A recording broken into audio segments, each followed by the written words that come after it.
Dr. Sampath, Dr. Periswamy, Mr. Selvam, uh, the master of the ceremony, I'm missing the name, Mr. Muttivel, all other distinguished invitees to this conference here and across the globe, logged on to Zoom and to YouTube and whatever other social media channels are there.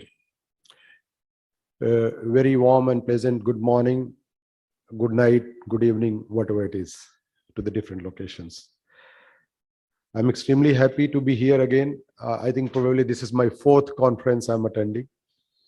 And let me congratulate, first of all, Dr. Sampath, who had been tirelessly working to unite the Tamil diaspora across the globe and bring them back to their roots, to help the people, to help the community, to help the Tamil Nadu economy to grow and the people to get the jobs and opportunities for development. Probably it is precursor to the Pravasi Bharati, which happens once in 2 years. Much before that, probably he started this. And then maybe the taking cue from that, the Ministry of External Affairs started with the Pravasi Bharati conference, which happens once in 2 years, where the entire Indian diaspora comes to India and discusses what they can do. And in that diaspora, I think Tamil Nadu, people from Tamil Nadu are there in a large scale and at very higher positions and have been really working well in all disciplines, whether it be academics, whether it be medicine, whether it be business. Wherever I have gone, I have found the Tamil population dominating in all aspects, whether it is USA, whether it is Canada.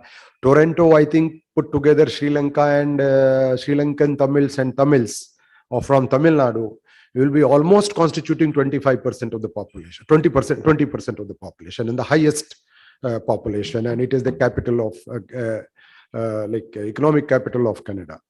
I have seen in Japan, I have seen in of course Malaysia. We don't need to talk about Malaysia and Singapore. So put together, I think the maximum number of people after maybe or equal to the Punjab, maybe Tamil population, and in terms of economic wealth and the excellences which has been created, Tamil Nadu may be the number in the country. Dr. Palnisamy, he is an eminent, I will say, like one of the non-resident Indians who came to India, and he has done so well. Of course, challenges in life do happen, and certain challenges do happen, so that we get through that. So coming back, like Tamil diaspora being such vast and this thing, so, and Tamil Nadu being one of the ideal destinations for global investment, and it being the Detroit of India,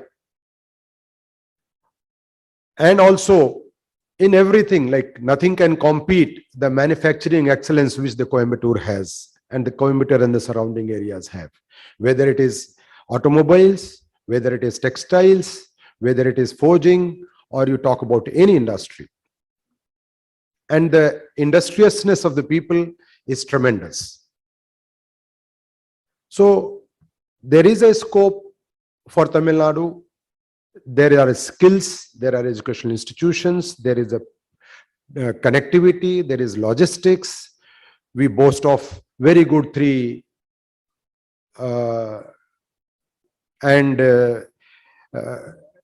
so many airports, and one of the highest density of national highways, 4-lane, 6-lane national highways, node-based industrialization,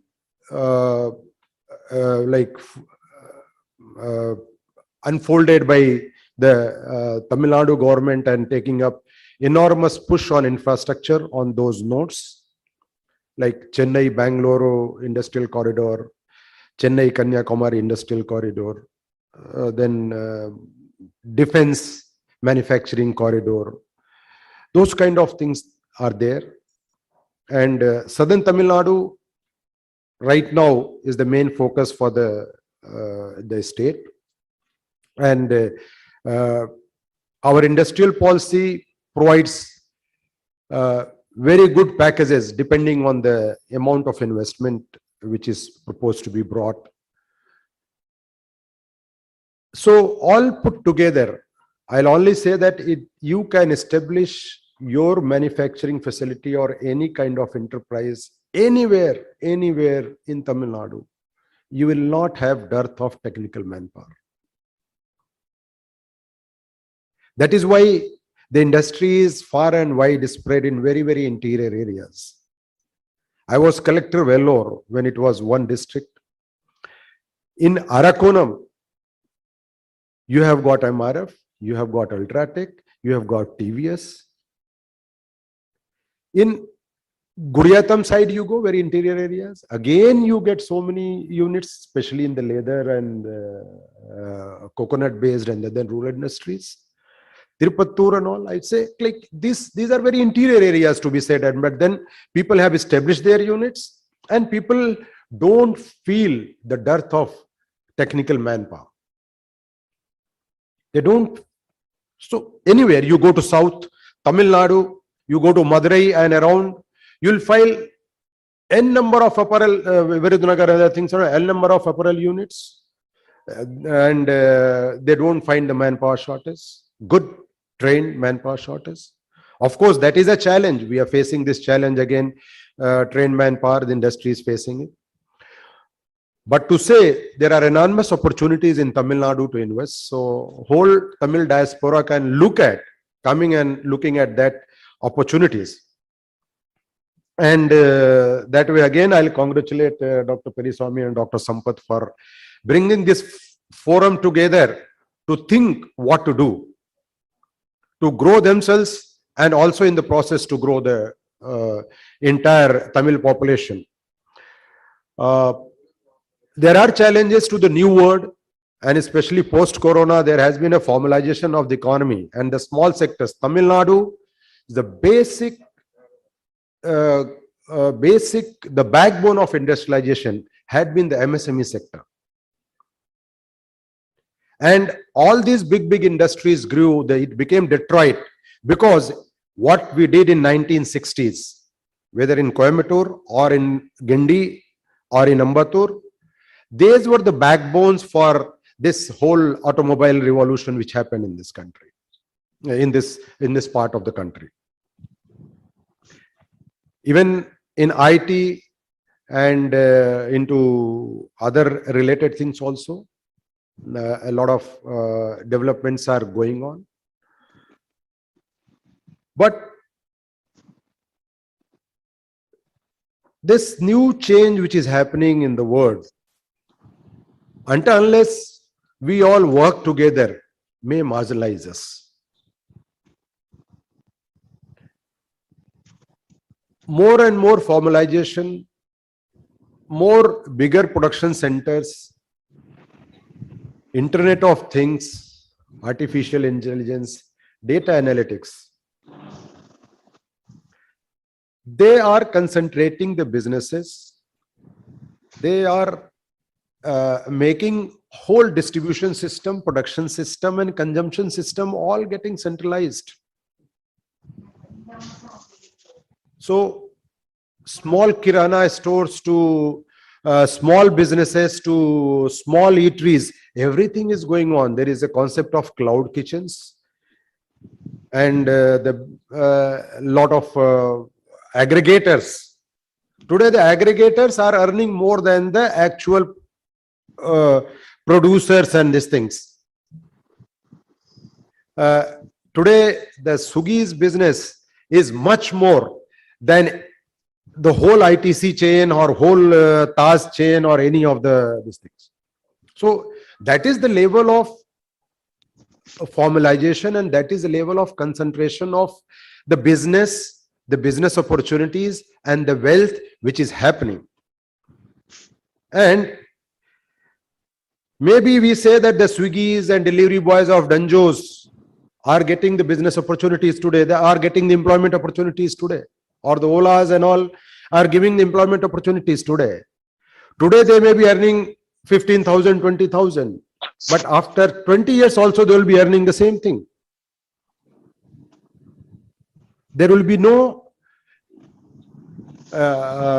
business, there will be no growth opportunities for them. So if these things happen, definitely the small is beautiful will go off. So this is not a challenge for Tamil diaspora also. This is challenge for the entire human community to see how the still that individual freedom is left out, that the decentralized production, distribution, those kind of things do happen. Formal sectors had been killed during the corona. The impact has not been studied.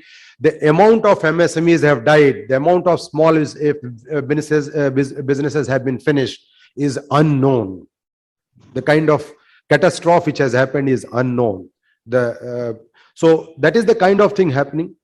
But coming back to that, when we talk about innovation, Tamil Nadu, somehow, like I was MSME secretary some 3 years back, and we came out with Tamil Nadu innovation policy. And of course, we came out with the policy. We had certain very progressive features into the policy, but they have to be further worked on that, including venture capital and those kind of things and all. So structures need to be created. So there is a forum for that. But whole innovation is looked at as if it is IT based. I know that today without technology, without IT, nothing can be done. But still the innovation, the local innovations, there are large number of innovations happening in these small places. How do their businesses and all, like in small these things, that is not treated as innovation. Innovation is like something which is IoT, which is data analytics, which is related to the IT. Their own is the innovation. Somehow this focused innovation may land us into trouble for the entire humanity. So we have to identify a lot of other kinds of innovations which are already available. Rather, we identify those and reach out to those people, those small businesses, and still see that the physical business still happens, because that is where the entire human population, if we say that we have got those 140 billion people, like million people in India, sorry, I don't know, 140 crores, 140 crore will convert into 1.4 billions. So where will they go? What will they do if these things happens, and if these local innovations in the physical form are not assisted? So that is a challenge. I today represent handloom and textile sector, one of the most vibrant economies in Tamil Nadu, and the best in the country. Tamil Nadu, Tirupur and Coimbatore alone boast of almost 12% of our apparel and textile exports to the world, though India constitutes just 5% of the global textile and apparel trade, which is very low compared to many other countries. Of course, China was always there. Then due to geopolitical circumstances, now people are talking about China plus one. But then in that China plus one, the Vietnam, Cambodia, Thailand, those countries are attracting more people than India, which has got a tremendous amount of skill, manpower, knowledge, and we are one of the highest producers of cotton too. And our other advantages are there. So in this change scenario of geopolitical circumstances, there is a tremendous opportunity in Tamil Nadu, and as I said already, there are structured packages. There is manpower, technical manpower availability, connectivity, port, logistics, everything is fantastic. So there is an opportunity to establish the manufacturing units. Simultaneously, there is the trade opportunity also. Handloom sector in Tamil Nadu is one of the most vibrant, I will say. Textiles, probably there can be competition from Surat, Ahmedabad, Bombay. But in handlooms, definitely Tamil Nadu still has highest number of handloom weavers, handlooms, and very, very skilled manpower with vibrant uh, uh, uh, color designs and fabric designs and everything. And it is a fabric, handloom is a fabric. Handloom can be made as per your taste, as per your design. It can produce from 5 meters to 500 meters to 5,000 meters as per your taste and design. That is the flexibility available to this handloom sector.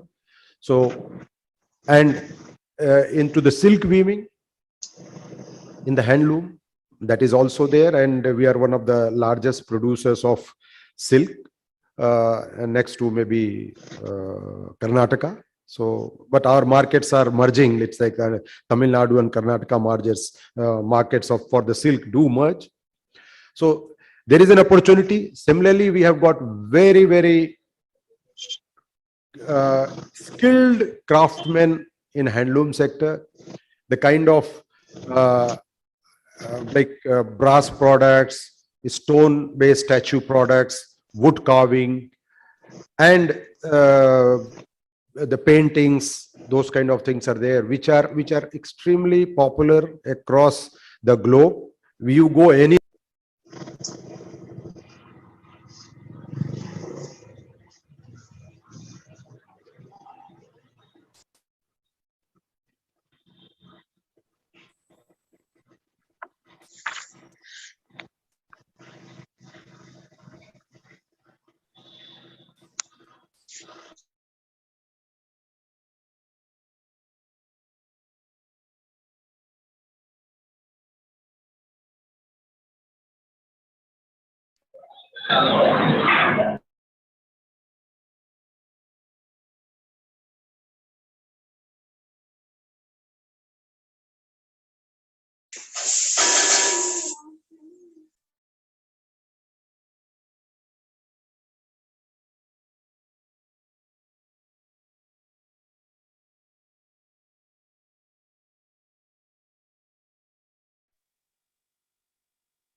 much better.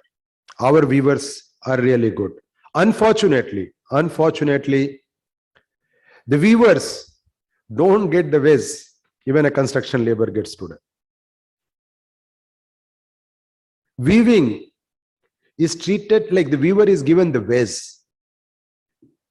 Handloom is an art and craft, I will say. He should be treated as a technical skilled person. He uses his mind, designs, color combinations, patterns of weaving. But that intelligence is not treated as intelligence. Just because I wear white shirt and coat and other things and all, and I can speak few words of English, my salary is so much. But the kind of a skill he has, the dedication he has dedicated to and learned and created, which is appreciated whenever it is used. But that skill is not recognized. So we need to recognize that as a skill to make the handlooms and these handicrafts, not the workers, these craftsmen, not to be treated as laborers, but as artisans who should be truly rewarded. If MF Hussein's painting can be sold at whatever billions and millions, why not these craftsmen's art as per their skills and their appreciation and their demand? Because they don't have control over their product. Somebody else, they don't have marketing support. They are small people. They don't have working capital. There are n number of schemes and everything, but these are the challenges. They can't reach because of the large scale economy of bulk production, bulk distribution, and then the power to market in bulk. So the community, I think many of people from this Tamil diaspora may be belonging to these communities who have gone the world over, and they have done much very good, but their forefathers would have like made them study and work, study and grow through these skills alone. So they can take it further to see that the real appreciation of these artisans or workmen happen. Their products are distributed globally, recognized globally, and they get appropriate reward for these skills. So these kind of opportunities are there. I request you all to come forward. We will work as a business associate. Whatever possible help we will provide in both, if you want to establish manufacturing, processing. Tamil Nadu, wonderful manufacturing facilities are there in handlooms and textiles, but there is a lack of processing infrastructure. Similarly, technical textiles. There is a huge demand in technical textiles. Though, like they say that almost 80% in the future, 80% of the textiles will be constituted by the technical textiles. But we have little facilities here, and majority is imported. So, and Tamil Nadu has got excellent environment for doing that. We can provide the land, we can provide other assistance for the people to come and establish technical parks if some people want to do that. And similarly, in any other processing infrastructure and all, we can create those public-private partnerships. There are wonderful packages which the industries department provides, and the textile policy of Tamil Nadu provides. And we are also going to revise that policy. We are working on revising that policy due to the changed geopolitical circumstances and this thing of the China +1 manufacturing trends which are happening. So once again, thank you very much, sir, and all the organizers of this conference for giving me this opportunity to reach out to a larger Tamil diaspora and request them to help them out and help us too, and help ultimately the people, and also to take this wonderful art and craft from Tamil Nadu to the rest of the world. Thank you very much.